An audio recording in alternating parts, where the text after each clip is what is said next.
Good evening, ladies and gentlemen. Welcome to another edition of In the Crease. We would be totally remiss with a show entitled In the Crease if we didn't start off today's show from the onset with Mike Smith's goal versus Detroit. Take a look at this. Are going to sweep the season series from the Detroit Red Wings as Samuelson gets it back in. Flip down there. Smith down the ice. Willie. It's in. Yes. Are you kidding me? I had to mention that because scoring a goal by a goaltender is so rare in hockey, let alone the NHL. And I think that it brings up an interesting point, Bob, and that is a talent that today's current goaltenders are missing entirely, and that is puck handling. I remember all the way back watching Doug Favell play for Toronto, and I thought Doug was one of the better puck handlers but around. Jerry Cheevers. The Cheevers, of course, Cheevers. Boston, I wouldn't forget that. And it just seems to me that it's a lost art as far as goaltenders. You have a few that can do it. Smith certainly can. Well, it's a lost art because they've taken the goalies out of the whole back of the net. They have where they indeed. handle the puck. And Bettman's so worried about increasing goal scoring. If you got rid of the trapezoid, let the goaltender play. They make more mistakes. They would. I mean, look at the one game that Patrick Wall in a playoff game took the puck behind the net and carried it into the net and knocked it in. Right. You know, so that would add a little bit more excitement to the game. Ron Hextall used to be the master. They'd odd man dump it to the corner. He'd knock it out of midair and just throw it the length of the ice anywhere he wanted. Martin Brodeur still plays the puck like it. Sure. Then you have some of these little curtain jerker goalies like, remember when Osgood scored? It barely got there. Yes. And Nabaki couldn't even, when they had that skills competition, the poor guy couldn't even get it over his own blue line. But Nabokov does have a goal. He does have He's a goal. one of the 5 goaltenders that has a goal. And so does Billy Smith, and he never played the puck into the net. That's right. Thank you, Barry Beck. That's exactly right. So it is a part, and I mean, you're looking for ways to make the game more exciting. You're looking for ways to keep the game moving. It's a big part of the game. You know, and you do exactly the opposite by tying up the goalies. And I want to say one other thing about Mike Smith's goal. This was not easy. The clock almost ran out on him. I know, and when he caught the puck and put it down and fired it, he had 3 wings around him. It wasn't like he had a clear lane open. He just, took the chance and shot it. Now, I got to ask. I know you're still playing. I've long given up, but you're still playing. How many goals have you scored in your career? In ice or ball hockey? It doesn't matter. How many goals have you scored? In ball hockey, I had about 6. That's impressive. But it's a ball. Even in ball hockey, that's and the impressive. court's a little bit smaller That's than true, a rink. but that's still impressive. In ice hockey, when I was in my heydays, Yeah. when I was in my middle 20s, I've only had 2. Wow. But a lot of assists. That's good. And the only That's very problem good. is I had 1 goal in ball hockey actually on a real goalie. It was The goalie was in the net? correct. Oh, nice. It was about 10 degrees below zero.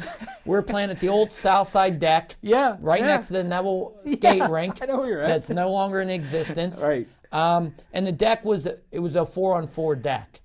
I enjoyed playing down there. Sure. It was a 1 game, and I ended up playing goal. I was a defenseman on this team because my one good friend, Cope, was our goalie. He had prior commitment, so I said, like, guys, I still play goal. I'll just throw in this stuff. And what happened was, I don't know if the kid was just daydreaming. The court was a little bit icy because it's plastic. I got the ball, same thing like Smith did, but I caught it at the top of the circle almost. Because when teams were dumping on me, I'd come out and play the ball. I thought it was another defenseman. And I just ripped one down, and I don't know if it hit a piece of ice or something, and he slipped, but it went in through his 5-hole. He fell down. I raised my hands. That was my most favorite goal. Nice. And I've also had a couple goals on myself. I remember the one time I was at a Can-Am tournament. Guy dumped the puck down. I went to roll it over to the back, put it behind my net, and I ended up putting it in my own net. Yeah. That's what the guys told me. It was an 8 o'clock morning game. We were out Saturday night before, having a few soda pops. Well, we've never been there, have we? So I've scored both ways, on me as well as on another goalie. I think that's an awful lot of fun. I'm not going to tell you how I divided it between ice and ball, but 3. I've had 3 goals in my when I played in my playing career. And if you're a goaltender, a young goaltender right now, and you're sitting down saying to yourself, I've never scored a goal, or worse, I've never tried to score a goal, you need to talk to whoever your goaltender coach is and start learning some techniques on how to handle a puck. Is there goaltending coaches left? For a whole lot of money, Bob will teach you. But I'm retired. I'm sorry, guys. it's going to be a whole lot of money. I'm retired. You know, we had to get that out of our system because it happens so rarely. But let me officially welcome you to another episode of In the Crease. Ladies and gentlemen, nice to be with you. This is, after all, our 18th season of In the Crease. We are the first all-hockey sports talk show in this area, and it's the only talk show. I believe we're the only talk show on this station, You said that right? last time, but right? We're the only talk show on this station. On this station? Yeah, sports. Yeah, okay, whatever. We are the only show where the show and its hosts are not filtered through Bettman's or McMillan's PR spin machine. So we are glad to be with you once again. On the last show, Bob, we talked a little bit about hybrid icing. We certainly did not like it. Does the and NHL we agreed like on it? that. Does the NHL like it? I'm not sure, but great minds. Do they understand it? Apparently not. Great minds think a lot alike. And here's a classic example. This is from Coach's Corner with Don Cherry, and Don Cherry and I have said exactly the same thing. So once again, But that's Don why Cherry you dresses a lot nicer. Well, you know what? Okay, I'll give you that. I'll cede that one for you. If you pulled out one of those suits out of your closet, I'll give you the nod. And I don't have a dog either, so that goes with that. But this goofy hybrid icing actually cost Toronto a goal. And you can't have that because Toronto's the golden child of the NHL. You know that. They're a constant moneymaker. Here's how it went down on Coach's Corner with Don Cherry. What happened here, now let me just say it, it's so fast and everything. One linesman had it as an icing, had his hand in the air. Bernier sees him, and at the last minute, the other guy says, okay, Bernier would never let this in. This is hybrid icing. Go ahead, show it right now. There it goes in. Now, see, look at this guy says, okay. How is he supposed to know? Puck's in the net almost at that exact moment. Watch. See the guy go, how are they supposed to know? Bernier thinks, no, it's an icing. There's no problem. He'd have never let that thing in. Well, here's where you're right. You'll see Bernier for sure. Yeah, look, he's going. Watch, he's got his hand in the air, icing. So he says, all right, we let it go. I mean, you think about, folks, if that's the Stanley Cup winner right there, the same thing as I said about Brent Hall. You know, Don, he took his eye off the puck, though, Bernier, because he's wondering, right, what the linesmen are doing? Nobody knows what they're doing. He's looking. Did he say it was okay? Did he say? Nobody knows. It's absolute nonsense. I could show you time after time on the same team there that guys get hurt. If it's automatic icing, there's no problem. Bob, that's an extreme example, but, like Cherry says, it happens. What happens if that happens in the Stanley Cup? Then, you lose. Yeah, I mean, it's like Brett Hall all over again. Well, flip a coin. Now, is that something that should have been overturned because you had and have the face-off at center ice? I don't think it should have been called at all. I think this hybrid icing thing should just be totally either do it the way the colleges do it, or do it the way the NHL used to do it. I think they would be better going to automatic icing. Yeah, because you know what? There's no fine. There can't be a gray line here, because when there's a gray line here, someone's going to get hurt. Yep. Because you can't go 100% and then stop, or you can't go 10% and then someone's going to get hurt. Right. Because if one guy's going full out and another guy's going half, that guy's going to half is probably going to get hurt. And now you're going to have more of an incident on your hand because now you have two officials flipping a coin. Now you have one official not saying anything and another official afraid to say something. So then it goes back to the way the game's called. Yes. One guy's afraid to make a call, one guy wants to make a call. And you might as well it's got to be black and white. Rules got to be black and white. Again, I hate to go back to old-time hockey, but I thought Bernier handled this really well. He threw his hands up in disgust and just leaned on his net. Back in our playing days, if a ref had signaled offside and the other one said no and the puck went in, you're not supposed to talk about these kinds of things, but I don't think we would have been as calm. Answer me this. How many zones are in hockey? 1, 2, you can break it down to 3. Okay, 3 zones. Then why do we need 4 officials on the ice? Why don't we just go to 3 referees? Yep. And each one works a zone. Takes a zone. I'm with you. I remember games when they only had 2. Correct. And then they shift because you know what? There's no more fighting in the game. Sure. So if there's no more fighting in the game, you don't need that extra guy to go break up the fight up. Right. Because that's the whole reason they had the two linesmen come in, because the ref are afraid to get their hands dirty because they don't want to break up a fight and, like Kerry Fraser doesn't want to mess up his hair. Sure. But that's the reason why the 2 linesmen are in there, because they're the guys that got to get in to break up the fight. Sure. So let's just take all the linesmen out, make them all referees so they can all call penalties equally, and say referee number 1's in charge of the away team zone, referee number 2's in charge of the neutral zone, referee number 3's in charge of the home team zone. There you go. And on face-ups, that's where they're dropping the puck. Yeah. Offsides, icing, that's where they're controlling it from, and then go from there. And then goals, they slide down there, then the second referee who does the neutral zone would come up and do the blue line, and the third referee would do the back of it. Works and for then, me. And then you have no confusion. Because now instead of having 4 minds, you have 3 minds. Because if you have 2 officials that agree and the other 2 agree, you're at 50-50. What decision is going to be made? Then you have to go to Toronto now to let a guy who wasn't on the ice to see what developed. Got to depend on a little camera here. Right. Now, if you have 3 guys, you're going to have 2 guys agreeing, but there's very few times you're going to have 3 guys agreeing or 3 guys disagreeing. Right. So usually 2 guys are going to stay together. Sure. If you have 2 guys in the new system staying together, you have a linesman and official, a linesman and official. Again, you have what hybrid icing is all about. Sure. You just have a cluster because no one knows what they're doing. Yeah, you're absolutely right. Couldn't agree more. This past week, we don't like to talk about individual games because this show runs for a couple of weeks. But this past week, we saw something that I know Bob was looking very forward to when 71. The Penguins played the Colorado Avalanche. I call that the 71 game. The 71 game. Because they're both 7-1. And Bob was just chomping at the bit about talking about this game. The game is over. We know the result. It's all yours. The good team won.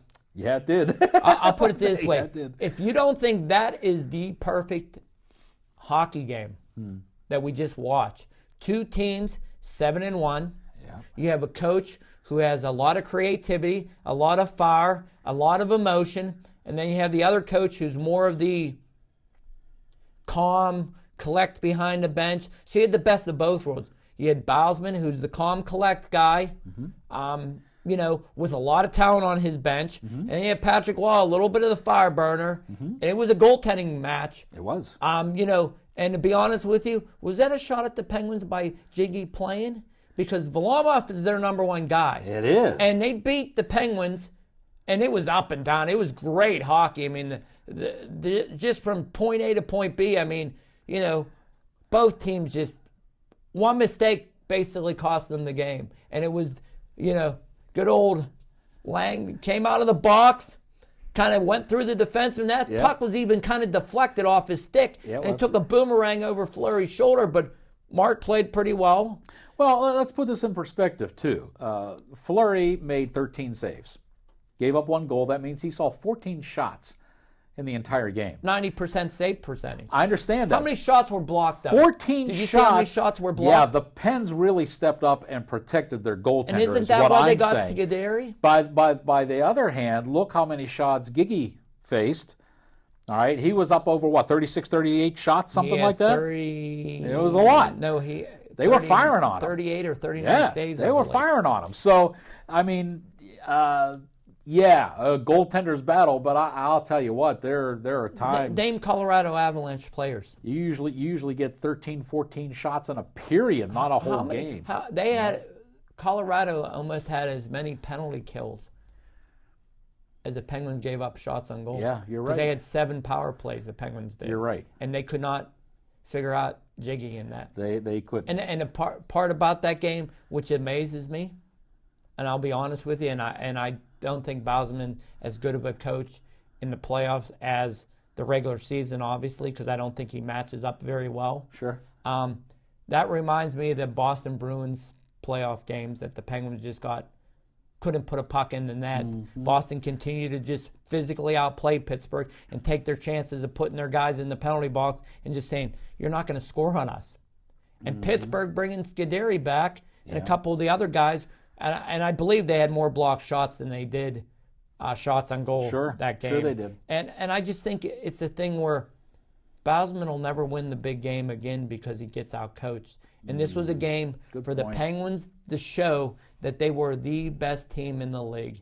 And, for whatever Patrick Wall's faults are, and I know a lot of people don't like him because he's very colorful, he out-coached them.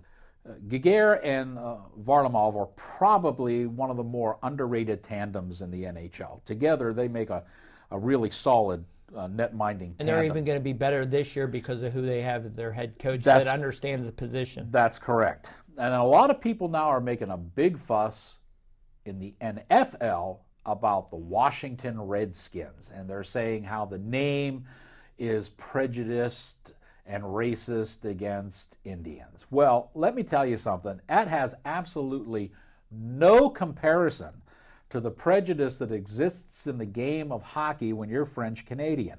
No one will talk about it, but it's all true. Not only did the Avalanche play what you're calling as their backup goalie in Gigi against the Penguins, it was his second start in a row.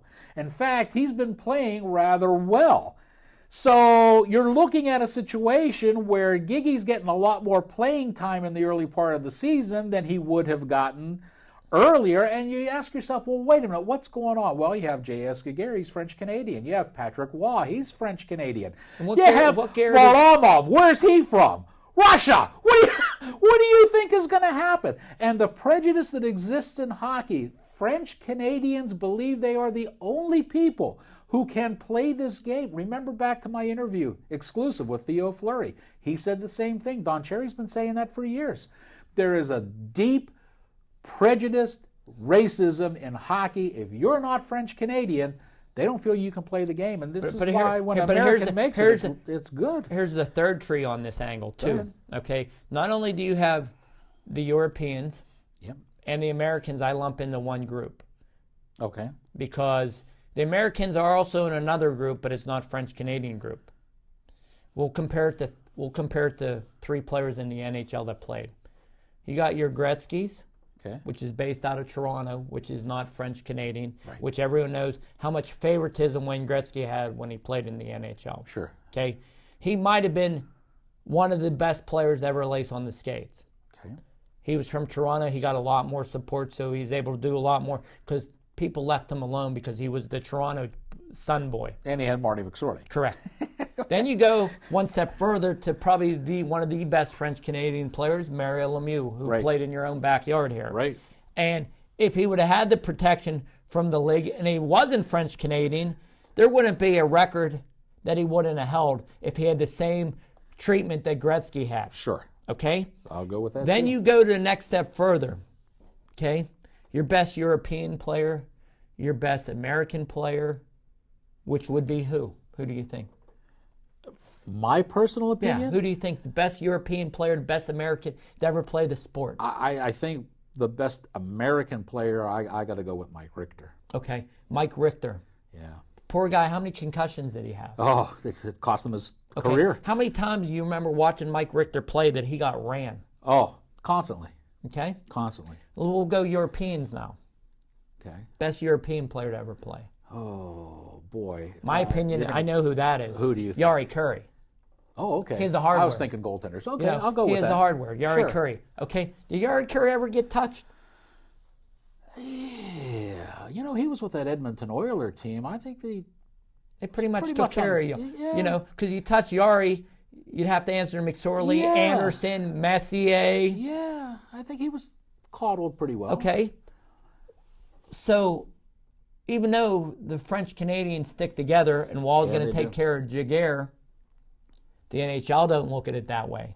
The NHL looks at it, we're taking care of the Golden Boys. Whoever's from Toronto or thereabout, who is bilingual, because remember, the French, your true Quebec hockey players, they speak one language. That's and right. They don't care about the English language. And they'll tell you that they hate the people out of Toronto more than they hate the Americans and Europeans that are taking their jobs. That's correct. And that's their own family. That's correct. It's like the stepbrother that they don't like. Yeah. So, you know, if you think about it, it's a funny game that we have here because the Canadians don't get along with the Canadians. That's correct. And then you take into the Americans that are kind of on the Toronto side because we speak the same language for the most part. We want what's good for the game, which in Toronto and the Americans are going to tell you it's all about scoring. That's why soccer doesn't work in America, because the Americans don't understand the chess match of the sport. That's why the true hockey fans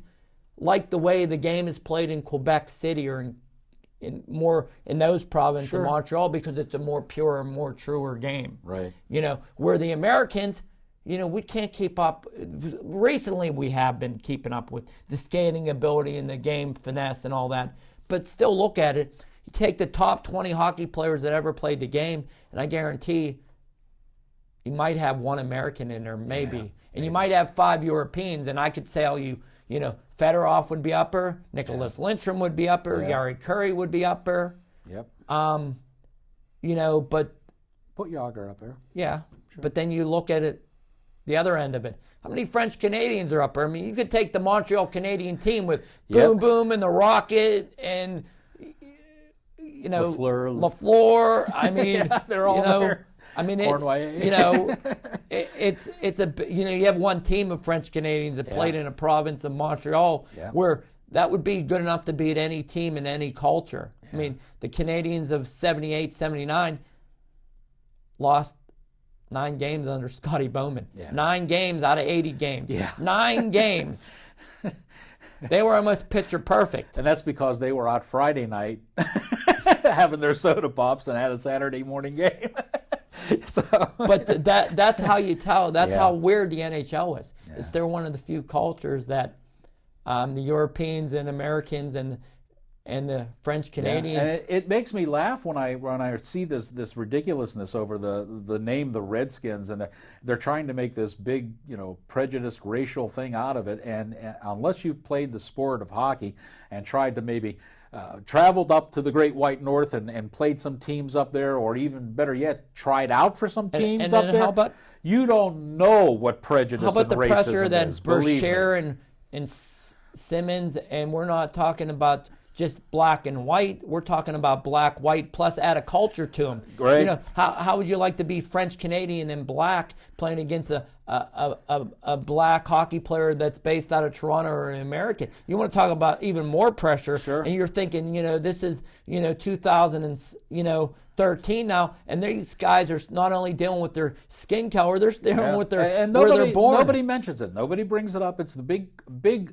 500-pound gorilla in the room that nobody will talk about, but it's there, and it's not going anywhere. No one's bringing it to the forefront. And these Canadians aren't getting casinos. No, and they're worried about names for teams. And you ask most American Native Indians, and I have known a few, because when I was an Eagle Scout and Scouts, I used to Indian dance. So when I'd Indian dance, I hope it's not like your Heartbreak Hotel dance. No, but I would be, and these Native American Indians, really, they have better things to do with their time than worry about what's on a football helmet. Yeah, I believe so. You know what I mean? Their casinos are making so much more money over this, they don't care.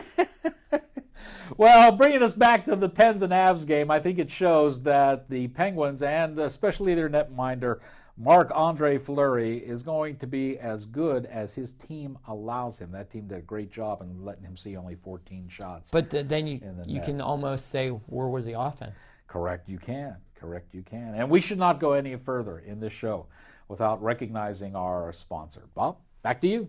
Play It Again Sports, the only Play It Again Sports left in Western PA for all your sporting needs.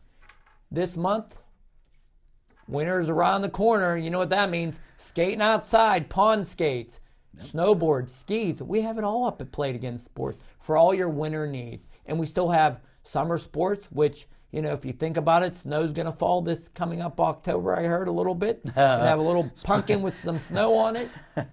Come out and think summer. Get yourself kicked to playoff hockey.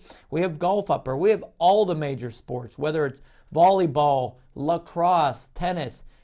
You play it, we have it. Up at Play It Again Sports, 724-834-1121. Come out and see the staff. Give me that number again.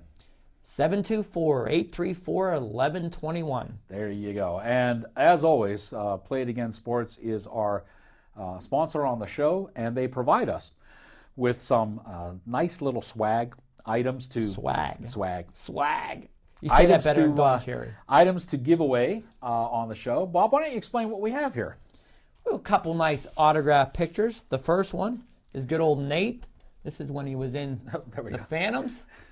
Autographed. And it even has...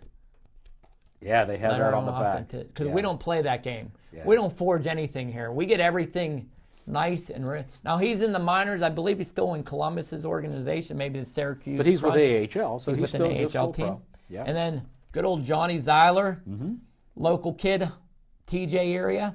Again, nice authenticity. This is when he was in LA's, I think. Yeah, he's in the Kings uniform. Correct? There. Yeah. What a kid with speed. Yes. If that kid had hands, he'd be dangerous. He's playing over in Europe, drinking a little bit of the Italian wine. Maybe he'll send you a bottle. There's nothing wrong with that. Both these guys, we were talking before the show, both these guys played against Mike. He remembers them both and had a good time with them. And I want to point out, I hate when people do this. I like when people get onto the social media, they give me your name.